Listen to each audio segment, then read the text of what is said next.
નમસ્કાર દોસ્તો, તો આજે આવી ગયો છું હું ફાર્મ હાઉસમાં.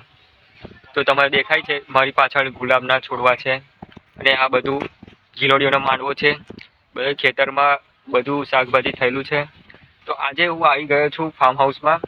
ત્યાં મેં જોયું કે આ ફાર્મ હાઉસમાં રહેનારા નામે સંદીપભાઈ તે ભેંસો માટે ચાર કાપવા જઈ છે. કારણ કે એક બે નહીં, આખી ચાર ભેંસો જે સવારાની ભૂખી છે તેની માટે ચાર કાપવા જઈએ છે. તો તમને ભેંસો દેખાડી શકું છું. તો હવે આવી ગયા છે અમે ભેંસોના તબેલામાં. તો તમે જોઈ શકો છો આ ભેંસો છે જે સવારાની ભૂખી છે અને આ ભેંસોને ખાવા માટે ચાર નથી. તો અમે ચાર કાપવા માટે જઈશું. આ ભેંસો સવારાની ભૂખી છે તો ઓઈ ઓઈ કરી રહી છે. જો તમે આ ભેંસોની ખાલી ચાર દેખીને ખુશી તમારે બતાવી શકું છું. તો કેવું, ચાર કાપવા માટે જઈએ? ડન? એકવાર બોલો ઓય. ડન. તો આ છે ગિલોડીઓનો માંડવો અને અહીં માંડવાની નીચે થઈ રહી છે ચાર, જે ભેંસોને ખાવા માટે ઉપયોગી છે. તો તે માટે પહેલાં દાંતેડાની મદદથી ચાર કાપીશું, પછી તેને એક કપડામાં ભેગી કરીને ભેંસોના ઘરમાં લઈ જઈશું. તો તમે જોઈ શકો છો આ સંદીપભાઈ ચાર કાપી રહ્યા છે. તો અમે પણ તેમને હેલ્પ કરીશું ચાર કાપવા માટે, કારણ કે ભેંસોનું દુઃખ મારાથી જોવાતું નહીં અને કોઈ ભૂખ્યું રહે એ પણ મારાથી જોવાતું નથી. તો ચાલો મેં પણ લાગી જાઉં ચાર કાપવા માટે. તો અમે દાંતેડું ઉઠાવ્યું.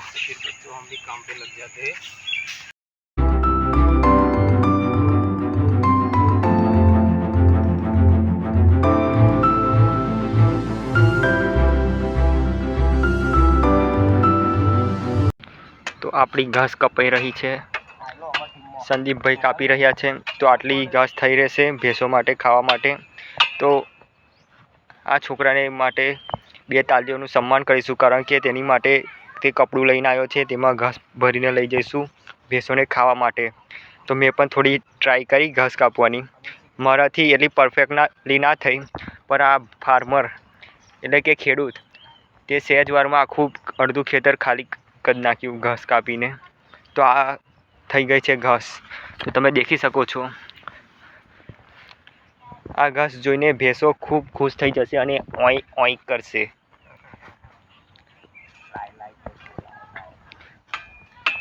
તો તમે જોઈ શકો છો ખેતર કેટલું મોટું છે. આ બધી ઘાસ દરરોજ કાપીને ક્લીન કરી રાખ્યું છે, એટલે અહીંયા આગળ કોઈ સાપ કે એનાકોન્ડા હોઈ ના શકે. તો તમે જોઈ શકો છો કે મને કેટલો પરસેવો થઈ ગયો છે અને ચાર પણ એટલી બધી થઈ ગઈ છે. જો તમે જોઈ શકો છો, આ એક ઢગલો અને આ બીજો. તો આટલી ઘાસ ભેંસો માટે થઈ રહેશે. તો હવે આપણે બધી ઘાસને ભેગી કરી દઈશું.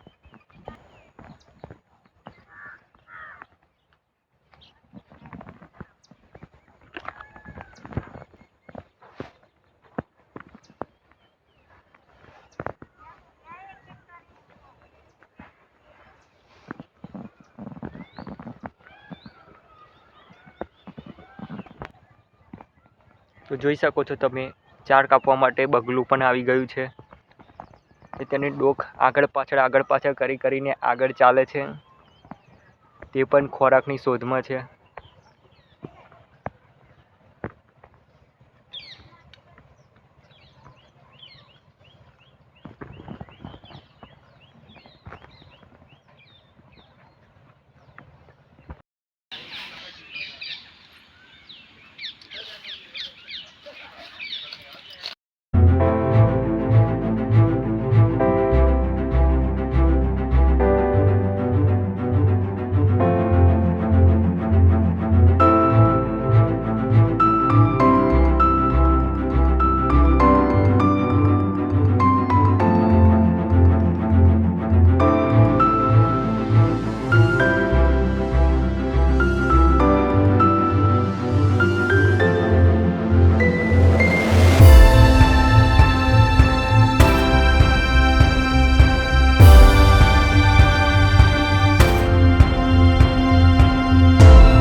તો તમે જોઈ શકો છો ચાર કાપીને હવે ભેંસની તબેલાની બહાર આવી ગયા છે.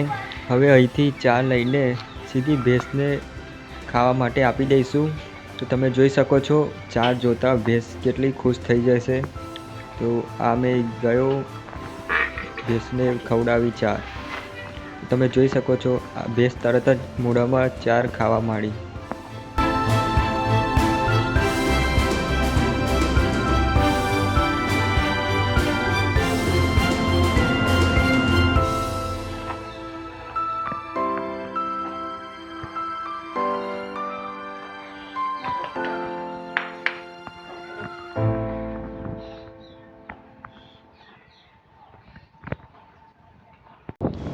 તો વિડીયોમાં બીજી બે પણ ભેંસો હતી જેને ચાર ખાવા માટે ખુલ્લા ખેતરમાં છોડી દેવામાં આવી.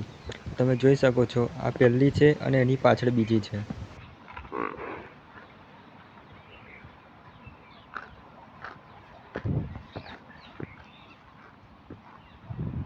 તો આજે મને ખુશી થાય છે કે મેં ભૂખી ભેંસોને ઘાસ નાખી અને તેમને પેટ ભર્યું છે. લોકો ગાય માતાને તો બહુ પૂજે છે અને તેને પણ ખવડાવે છે. આ ભેંસોને કોણ ખવડાવે? તો આજે મેં વિચાર્યું હતું પહેલેથી જ કે ભૂખી ભેંસોને ચાર ખવડાવીએ. તો આ ફાર્મ હાઉસમાં મને ખૂબ મજા આવી. અરે પેલું દેખાડવાનું તો રહી ગયું. આ બ્યુટીફુલ પ્લાન્ટ કોનો છે? તો આ છે ચીકી. જોઈ શકો છો તમે પ્લાન્ટ છે એટલે ઝાડ જ છે જે ચીકીનું છે. તમે જોઈ શકો છો. અને આ લીંબી છે. આ આંબળી છે. આંબળી નાના નાના આંબળાવાળી.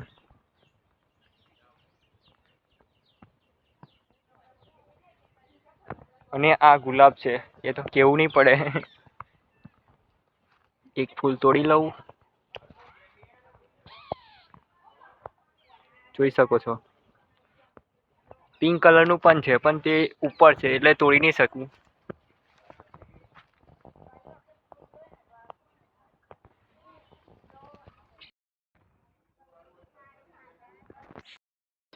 તો આ છે ફાર્મ હાઉસ જેમાં આ ભાગમાં ગિલોડીઓનો માંડવો કર્યો છે અને પાછલા ભાગમાં મોગરાના ફૂલ કર્યા છે. અને આ છે જામુડો જે જામુડાની ઋતુમાં એટલે કે સિઝનમાં જામુડા આવે છે. અને આ છે ઘર ફાર્મ હાઉસ. પાછળ તમે ટાંકી પણ જોઈ શકો છો જે તમને નજીક લાગે છે પણ બહુ દૂર છે. અને હું તમારા માટે વિડીયો બનાવવા માટે આવ્યો હતો ફાર્મ હાઉસમાં. તો એકવાર જરૂરથી આ વિડીયોને જોઈને લાઈક સબસ્ક્રાઈબ અને શેર કરી દેજો. બાય.